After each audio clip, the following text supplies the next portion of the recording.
Karibu sana katika ukurasa wako wa www.afyaborakipatoimara.com.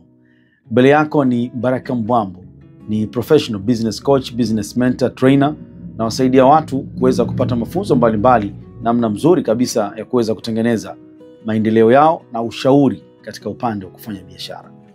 Mada yetu ya leo inasema utamaduni wa kufanya biashara, business culture. Hii ni changamoto ambayo watu wengi wako nayo. Kuna muda tunafikiri kuwa tuna changamoto ya mtaji, lakini ni wangapi ambao wanawafahamu wamechukua mitaji katika sehemu mbalimbali na sasa hivi wanalalamika? Maisha ni magumu na hizo biashara walizozifungua na hiyo mitaji zimeshakufa tayari. Ni wangapi ambao wanaona wanateseka kule katika mikopo na vibanda umiza katika kuchukua mikopo mbalimbali, songesha na nini? Yote ni kwamba watu wanatafuta kufanya biashara lakini hawana utamaduni wa kufanya biashara. Utamaduni wa biashara una mambo kadhaa. Jambo la kwanza, unatakiwa ujue tofauti ya mtu wa kawaida, mentality yake ikoje, na mjasiriamali. Mtu wa kawaida yeye ni mtu ambaye hana malengo. Hiyo ni sifa yake ya kwanza. Ni mtu ambaye hajui anachokitaka. Hiyo ni sifa yake ya pili. Lakini ni mtu ambaye bado haelewi nini anachoweza kukifanya katika kufanya biashara. Kubwa kuliko yote, sifa ya nne, ni mtu ambaye anakuwa ni mzembe hivi. Amezoea pengine mshahara ndo aendeshe maisha yake. Yaani amesha relax. Maadam tayari anapata pesa ya kula pamoja na pesa ya kulipa katika kodi, pengine sehemu ya kulala, basi ye maisha ameshayamaliza. Hana ndoto zaidi ya hapo. Huyo ni mtu wa kawaida. Na mtu wa pili, huyu anaitwa mjasiriamali, entrepreneur.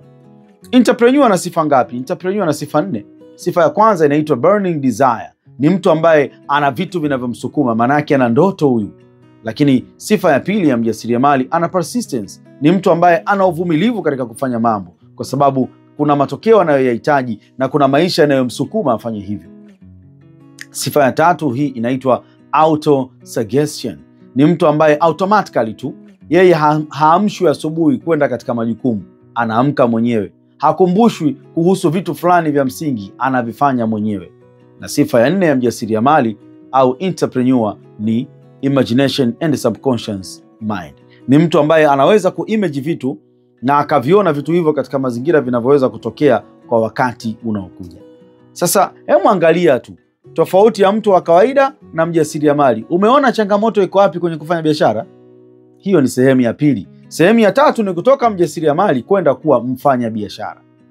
Sio kwamba kuwa na duka kubwa au kuchukua mkopo mkubwa ukafungua kibanda chako au ukafungua duka lako kaweka bidhaa pale tayari wewe ni mfanyabiashara.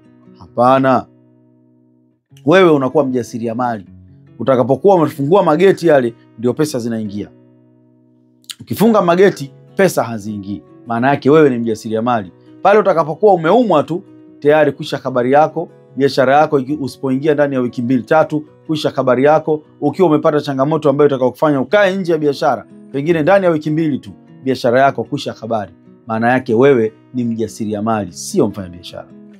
Mfanyabiashara ana sifa kubwa za aina 3. Sifa ya kwanza ni mtu ambaye kwanza ana utamaduni sasa wa kuelewa kile anachokifanya, kwa kujua sifa ya kuwa na uongozi, leadership. Ni mtu anayeweza kuweka mifumo, kufanya watu gani ni waeke hapa wafanye jukumu fulani ili kitokee kitu fulani bila mimi kuwepo. Hiyo ni sifa ya kwanza. Na sifa ya pili ya mfanyabiashara ni mtu ambaye anajifunza kwenye makosa, learning from mistake. Kuna namna anakosea kufanya vitu, anajaribu kufanya review. Maana yake anafanya utaratibu wa kujikagua. Huyo ndio mfanyabiashara. Lakini sifa ya tatu ya mfanyabiashara ni mtu ambaye sasa anajifunza zaidi katika kufanya vitu vyake, kwenye kuviweka katika prioritization. Maana yake anapangilia mambo yaende kulingana na vile jinsi anavyoyataka, na hiyo kitaalamu inaitwa working smart. Kufanya kazi kwa kutumia ncha ya ugumu wa kazi yako, kuifanya kazi yako kuwa rahisi. Sifa ya 4 tunakwenda sasa katika upande wa mtu ambaye anaitwa mwekezaji. Mwekezaji ana sifa 3. Sifa ya kwanza ni mindset growth. Akili yake inakuwa.